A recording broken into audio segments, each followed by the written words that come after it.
Hello guys, कैसे हो आप लोग। एसएससी सीजीएल मेंस का जो पेपर है वो आपको 8 तारीख को लगा हुआ है और एनटीपीसी टाइपिंग टेस्ट का जो पेपर है वो आपको 12 को लगा हुआ है। तो 4 दिन का गैप है। बहुत सारे ऐसे कैंडिडेट हैं, बहुत सारे ऐसे स्टूडेंट हैं जिनका दोनों पेपर एक साथ लगा हुआ है। आई मीन कि 8 तारीख और 12 तारीख दोनों को पेपर है। तो थोड़ा सा कन्फ्यूज़ है जो लोग पहली बार टाइपिंग देने जा रहे हैं, उनको बहुत ज़्यादा कन्फ्यूज़न है क्योंकि उनको टाइपिंग पे डेली 4 से 5 घंटा देना पड़ता है। ओके, तो जो मेंस का पेपर है उसके टाइम पे ये गोल्डन पीरियड जो चलता है आपका 8 से 10 दिन, 1 महीना जो होता है, इस टाइम पे अगर आप टाइपिंग की भी प्रैक्टिस कर रहे हो और 4-4 घंटे उसके लिए भी दे रहे हो, क्योंकि आपको मेंस के लिए 2 घंटे का मॉक देना होता है, मैथ्स का 2 घंटे का, इंग्लिश का देना होता है, फिर उसका एनालिसिस करना होता है। तो कुल मिला के लगभग 8 घंटे तो इसमें ही लग जाता है कि मॉक में ही लग जाते हैं सीधी और उसके बाद रिवाइज वगैरह करना तो 10 घंटे के आसपास उसमें लग जाते हैं। उसमें के बाद भी आप 4 घंटे टाइपिंग के लिए दे रहे हो तो काफ़ी बड़ी बात है।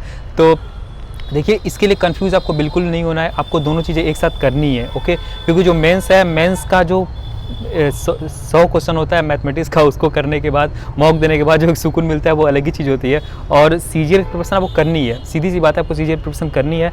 और आपको टाइपिंग टेस्ट में कन्फ्यूज़न हो रहा है तो सीधी सी बात है कि आपको टाइपिंग टेस्ट इस तरह से करना है। आप जैसे मॉर्निंग में उठे और उठने के बाद आपने एक टाइपिंग 10 से 12 मिनट किया, अभी जो है ना, देखिए आपका 10 मिनट का टाइपिंग होने वाला है, तो आप इस तरीके से करो कि आप 12 मिनट की टाइपिंग स्टार्ट कर दो। ओके, तो 12 मिनट की टाइपिंग करो, उसके बाद मॉक वॉक आपने दे लिया। तो जैसे आप दिन में एक बोतल पानी पीते हो या फिर चाय पीते हो, कॉफ़ी पीते हो, इस तरीके से ही आपको टाइपिंग टेस्ट जो है वो देना है। ओके, यानी कि आपको 2 घंटे का मॉक दिया, उसके बाद थोड़ा रिलैक्स किया, आंखों को थोड़ा सा आराम दिया, उसके बाद फिर आपने एक टाइपिंग टेस्ट दे दिया, उसके बाद फिर आपने एक मॉक दिया, उसका एनालिसिस वगैरह किया और उसके बाद एक टाइपिंग टेस्ट दी। तो दिन में 4 से 5 बार अगर आप टाइपिंग टेस्ट दोगे तो हाथ को थोड़ा रिलैक्स भी मिल जाएगा और उसके बाद आपका मेंस भी तैयार होता रहेगा और साथ ही साथ आप टाइपिंग भी तैयार करते रहो, क्योंकि दोनों एग्जाम जो काफ़ी इंपॉर्टेंट, क्योंकि आपको पता ही है कि टाइपिंग टेस्ट के बाद सीधे आपकी ज्वाइनिंग हो जाएगी डॉक्यूमेंट वेरिफिकेशन वगैरह के बाद, और सीजीएल मेंस तो मेंस ही है, उसमें कुछ नहीं कहना है। और देखिए, मेरा जो एग्ज़ाम है काफ़ी ज़्यादा, मेरा तो कुछ अलग ही जो है वो फंस गया है, क्योंकि मेरा जो गुवाहाटी जोन है रेलवे का, और गुवाहाटी जोन का आपको पता है एग्ज़ाम नहीं हुआ है और उसका पेपर जो है वो 10 तारीख को है। ओके,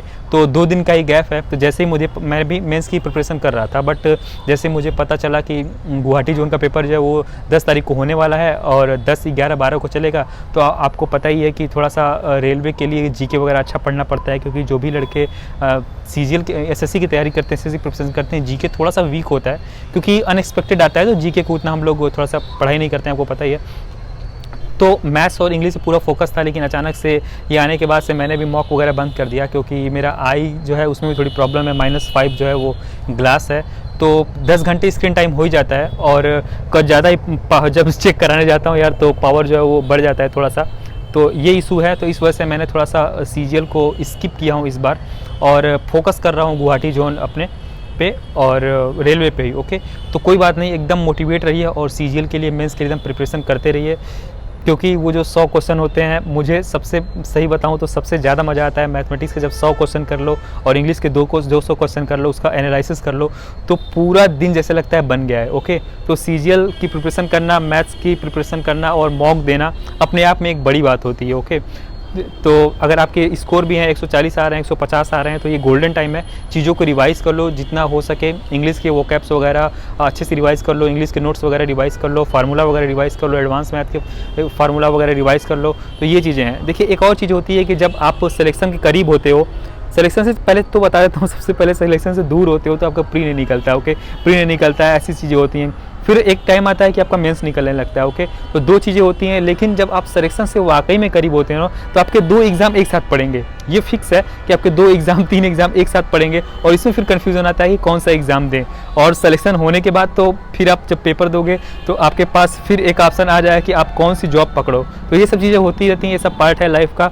इसको एंजॉय करते हुए पढ़ाई करनी है। और चलिए, आपको बेस्ट ऑफ लक दोनों के लिए। और एक और बात बता दूं कि टाइपिंग का जो टेस्ट है उसको लेकर काफ़ी ज़्यादा कन्फ्यूज़न थी, तो मैंने जो चैनल बनाया है और उस पर आप ज्वाइन कर सकते हो। उस पर मैंने टाइपिंग मास्टर और सोनी और भी सोनमा टाइपिंग मास्टर वो डाल रखा है और उस पर वीडियो बना के डाल रखा है, कैसे आपको वो चीज़ें इंस्टॉल वगैरह करनी है। थोड़ा सा वहाँ पे आप ढूंढ लो, क्योंकि मेरा भी पेपर है, थोड़ा सा टाइम कम मिल पा रहा है हर एक पर्सन का रिप्लाई करने में, क्योंकि बहुत सारे जो हैं वो मुझे मैसेजेस आते हैं, तो थोड़ा सा टाइम लगता है। ओके, तो ये चीज़ें हैं। बाकी आप वहाँ पे ढूंढ सकते हो और वहाँ पे एक ग्रुप भी मैंने एसोसिएट कर दिया है, तो वहाँ पे जाके आप बहुत सारे स्टूडेंट हैं उनसे आप डिस्कशन कर सकते हो कि कौन से आप सॉफ्टवेयर यूज़ कर रहे हो, ऑनलाइन प्लेटफॉर्म कौन सा यूज़ कर रहे हो, बाकी मेंस वगैरह प्रिपरेशन कर रहे हो, तो वहाँ पे जाके फ्रेंड लोग से थोड़ा सा कम्युनिकेशन कर सकते हो। इस तरीके से जो कन्फ्यूज़न आपकी या फिर उनकी वो चीज़ें जो है वो दूर हो जाएंगी। ओके, तो फिर से बेस्ट ऑफ लक, मेंस पे ध्यान दीजिए और टाइपिंग भी निकाल के आइए। मिलते हैं नेक्स्ट वीडियो में। Bye bye, take care.